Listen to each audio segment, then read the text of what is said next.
Throughout the past year, people have asked for my thoughts about my cousin Robert F. Kennedy Jr. and his presidential campaign. I did not comment, not only because I was serving in a government position as United States Ambassador to Australia, but because I have never wanted to speak publicly about my family members and their challenges. We are a close generation of 28 cousins who have been through a lot together. We know how hard it's been, and we are always there for each other. But now that Bobby has been nominated by President Trump to be Secretary of Health and Human Services, a position that would put him in charge of the health of the American people, I feel an obligation to speak. Overseeing the FDA, the NIH, the CDC, and Centers for Medicare and Medicaid Services, agencies that are charged with protecting the most vulnerable among us, is an enormous responsibility and one that Bobby is unqualified to fill. He lacks any relevant government, financial, management, or medical experience. His views on vaccines are dangerous and willfully misinformed. These facts alone should be disqualifying. But he has personal qualities related to this job, which for me pose even greater concern. I've known Bobby my whole life. We grew up together. It's no surprise that he keeps birds of prey as pets, because Bobby himself is a predator.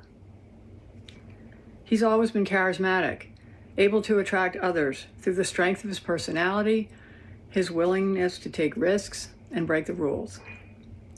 I watch his younger brothers and cousins follow him down the path of drug addiction. His basement, his garage, his dorm room were always the center of the action, where drugs were available, and he enjoyed showing off how he put baby chickens and mice in a blender to feed to his hawks. It was often a perverse scene of despair and violence. That was a long time ago, and people can change. Through his own strength and the many second chances he was given by people who felt sorry for the boy who lost his father, Bobby was able to pull himself out of illness and disease. I admire the discipline that took and the continuing commitment it requires. But siblings and cousins who Bobby encouraged down the path of substance abuse suffered addiction, illness, and death, while Bobby has gone on to misrepresent, lie, and cheat his way through life. Today, while he may encourage a younger generation to attend AA meetings, Bobby is addicted to attention and power. Bobby preys on the desperation of parents of sick children, vaccinating his own kids while building a following hypocritically discouraging other parents from vaccinating theirs. Even before he fills this job, his constant denigration of our healthcare system and the conspiratorial half-truths he's told about vaccines, including in connection with Samoa's deadly 2019 outbreak of measles, have cost lives. And now we know that Bobby's crusade against vaccination has benefited him in other ways too. His ethics report makes clear that he will keep his financial stake in a lawsuit against an HPV vaccine. In other words, Bobby is willing to profit and enrich himself by denying access to a vaccine that can prevent almost all forms of cervical cancer and has already been safely administered to millions of boys and girls. During my time in Australia, I worked on the Quad Cancer Initiative, and I learned that cervical cancer is among the top 3 forms of cancer among women in a majority of countries. Tragically, every year, more than 200,000 children lose their mothers. They are orphaned due to a lack of vaccines and screening. Those are the real-world consequences of Bobby's irresponsible beliefs. We are a close family, and none of that is easy to say. It also wasn't easy to remain silent last year when Bobby expropriated my father's image and distorted President Kennedy's legacy to advance his own failed presidential campaign, and then groveled to Donald Trump for a job.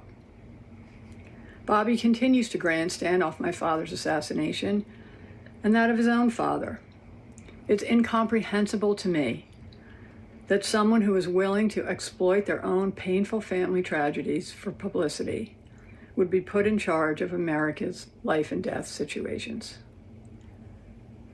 Unlike Bobby, I try not to speak for my father, but I am certain that he and my Uncle Bobby, who gave their lives in public service to our country, and my Uncle Teddy, who devoted his long Senate career to the cause of improving health care, would be disgusted.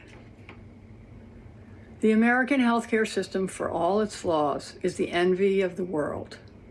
Its doctors and nurses, researchers, scientists, and caregivers are the most dedicated people I know. Every day they give their lives to heal and save others. They deserve a knowledgeable leader who is committed to evidence and excellence. They deserve a secretary committed to advancing cutting-edge medicine to save lives, not to rejecting the advances we have already made. They deserve a stable, moral, and ethical person at the helm of this crucial agency. They deserve better than Bobby Kennedy, and so do the rest of us. I urge the Senate to reject his nomination.